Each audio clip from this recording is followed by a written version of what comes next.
A masked operative sprints through a mock building during a live-fire tactical drill. An unseen instructor tracks his every move as gunfire erupts around him. Secret Service agent Mike Banning finishes the grueling course exhausted. He jokes with his old Army friend Wade Jennings, who now runs this private training facility.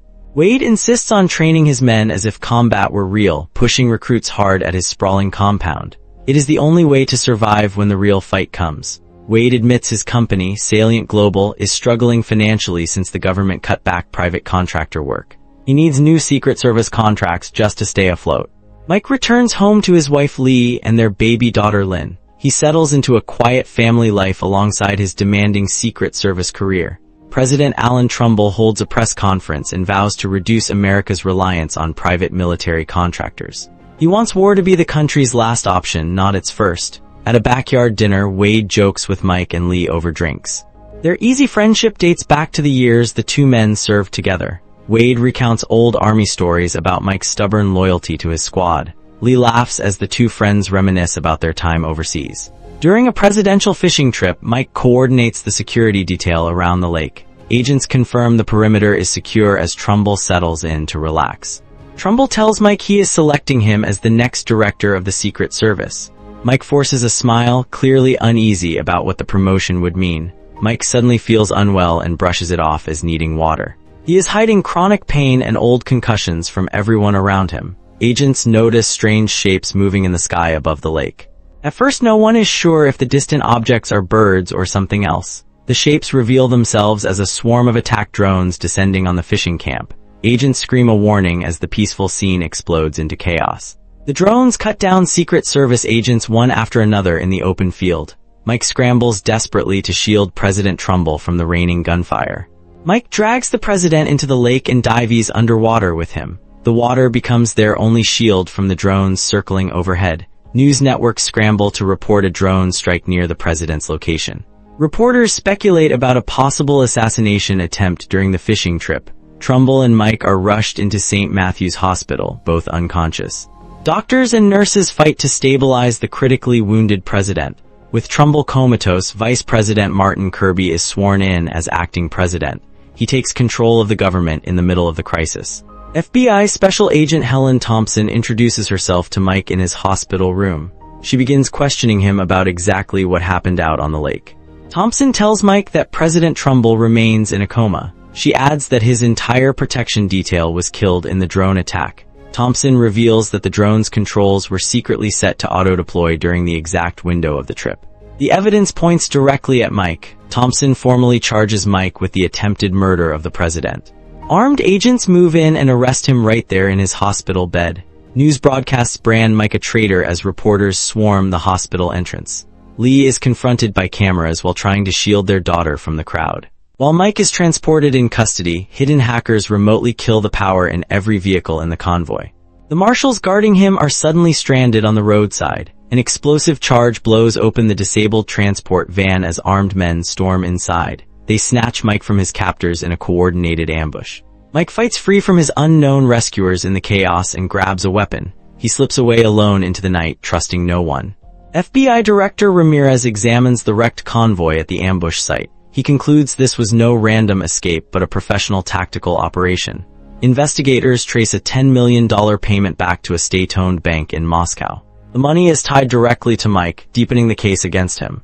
Over a secure line, Wade admits to an unseen handler that Mike's escape threatens their entire plan. He warns that Mike could expose them both. The disguised voice on the call is revealed to be Kirby. He pressures Wade to finish Mike off for good and hope Trumbull never wakes up. Mike calls Lee from a payphone and tells her he loves her. He promises he won't stop until he proves who really carried out the attack. Armed men from a self-styled militia suddenly surround the payphone booth. They cock their weapons and force Mike to hang up mid-sentence. Mike overpowers the militia men holding him at gunpoint, wrestling a weapon free. He turns the tables on his captors before stealing their truck. Police spot the stolen truck and give chase across the highway. Sirens blare as officers try to box Mike in on the open road. Mike's truck crashes off the road at high speed. He stumbles free from the wreckage and flees on foot into the surrounding woods. As the manhunt intensifies, Wade predicts Mike's face will soon be on every screen in the country. That exposure will cut off any chance of using public transport.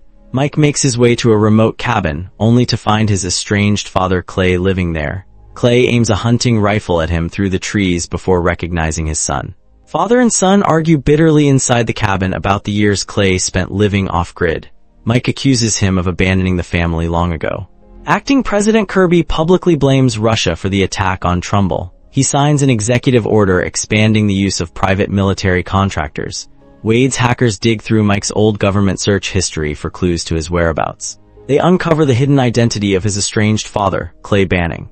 Clay and Mike spot more than a dozen armed mercenaries closing in on the cabin through the trees. They realize they are badly outnumbered. Clay reveals a cache of homemade booby traps rigged through the surrounding woods. The two men begin fighting off the mercenary assault together. One of Clay's hidden trap charges detonates far too close during the fight. The blast throws Mike off his feet and nearly kills him. A radio broadcast falsely announces that Mike acted on behalf of Russia. Clay lashes out, blaming his son's struggles on the war itself. Wade calls Mike directly, mockingly admitting his role in the conspiracy. He warns Mike that he won't stop hunting him down. With the cabin compromised, Clay agrees to help Mike clear his name. He grabs only his old journal before the two head out together. FBI agents Thompson and Ramirez survey the shattered mountainside cabin by helicopter. They begin to suspect Mike may have been framed after all. Thompson theorizes that a private contractor with the right resources and motive could be behind the setup. She names Salient Global as a likely suspect. At the hospital, President Trumbull begins responding to stimulus for the first time. Doctors grow hopeful that he may soon wake from his coma. Mike tells Clay he has to reach President Trumbull directly. Doing so means walking straight into the arms of his own agency. Armed men sent by Wade force their way into Mike's home. They seize a terrified Leigh and baby Lynn right in front of her. Clay reveals his true identity to Leigh, offering proof that only Mike's real father would know. He tries to earn her fragile trust before it's too late. As Trumbull continues to wake, aides Gentry and Sam subtly steer his suspicion toward Mike. They question his loyalty and his mental state. Wade's men track an inbound helicopter on their monitors as it approaches Salient headquarters. Thompson and Ramirez arrive to question him directly. Thompson confronts Wade at Salient Global's headquarters, pressing him hard. She wants to know exactly when he last had contact with Mike Banning. Mike forces his way into the hospital, demanding to see David Gentry. Armed Secret Service agents move in and arrest him on sight. Trumbull insists Mike be brought before him despite Gentry's objections. Once they speak, Trumbull orders his old friend uncuffed and trusted. Back at the command post, hospital computers begin crashing repeatedly and inexplicably. Wade's hackers are quietly breaching the network from outside. The hackers seize control of the hospital's oxygen and liquid nitrogen systems. Alarms blare as pressure builds toward a catastrophic explosion. Mike scraps the plan to wait for Marine One and orders an immediate evacuation. The president is rushed out through the low-visibility route of the parking garage. Wade realizes the hospital is being evacuated and orders his team to act. He tells them to detonate the rigged tanks before the president can escape. Mike's evacuation convoy is ambushed on a side street by Wade's mercenaries. They jam the team's communications and open fire from every direction. The hospital erupts in a massive explosion behind them. Mike's convoy narrowly speeds clear of the collapsing building just in time. Mike leads Trumbull and Gentry on foot through the city streets. They duck through an empty office building to escape the pursuing gunmen. Mike barricades Trumbull inside a corner office with whatever cover they can find. The small team braces to hold the position under heavy fire. Wade's mercenaries storm the building floor by floor, hunting for the president. A brutal firefight erupts between them and the remaining Secret Service agents. Agents fall one by one as Wade's men push deeper into the building. The mercenaries close in on the barricaded office holding the president. Wade's team breaches the corner office only to find it empty. They realize too late that Mike hid the president somewhere else entirely. SWAT and FBI tactical teams storm the building as police surround the block. The net finally closes on Wade's remaining mercenaries. Wade tracks Mike to the rooftop, confronting him face to face for a final reckoning. Police sirens close in from the streets far below. Mike and Wade collide in a brutal hand-to-hand struggle on the roof. Mike finally overpowers his former friend, ending the threat for good. News reports confirm all charges against Mike have been dropped. A reinstated President Trumbull addresses world leaders at the G20 summit soon after. Trumbull confronts Kirby directly about the conspiracy behind the attack. He reveals that Wade kept detailed files documenting their dealings together as insurance. FBI agents publicly escort a disgraced Kirby out of the White House. Reporters shout questions at him as the unfolding scandal makes headlines. Months later, Mike, Lee, Clay, and Baby Lynn share a warm family breakfast together. It is a peace none of them had just a few months earlier. Clay tells the family he plans to travel in an RV instead of returning to isolation. Lee insists he stay close to the house rather than park out front. Mike privately admits to Trumbull that he hid his concussions and pill dependency before the attack. He offers his resignation as director on the spot. Trumbull refuses the resignation, telling Mike that facing hardship together is what matters most. He still wants Mike as director if Mike wants it too. Mike agrees to move forward with no more secrets between them. He shakes Trumbull's hand, finally accepting the position he once feared to want.